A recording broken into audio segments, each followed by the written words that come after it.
flexibility of the will. Alam ko may mga tao na na talagang nandun yung puso, hindi lagi sumusuko. Yung talagang never give up, never surrender. Pero alam mo ba, yung flexibility of the will, yun yung nandun yung tama eh. Dapat alam mo kung para sa iba yun, kung kailangan mo ba sumuko, kailangan mo bang ipurso pa. Halimbawa yung pag-aartista, pagkanta, pagsayaw, pagninegosyo, pwede mong subukan ng subukan eh. Pero kung hindi para sa'yo, dapat lagyan mo lang ng time limit eh. Pati yung relationship. Paano kung ligawan mo ng ligawan, siya lang yung gusto mo, tapos ayaw naman sa'yo? Hindi ka pa rin ba susuko? Dapat yung flexibility ng will mo nandun eh.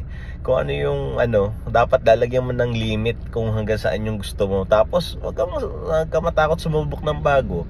Yung course mo, fourth year ka na, ayaw. Tapos hindi pala yung para sa'yo, tigilan mo. Yung flexibility of the will, lipat ka kung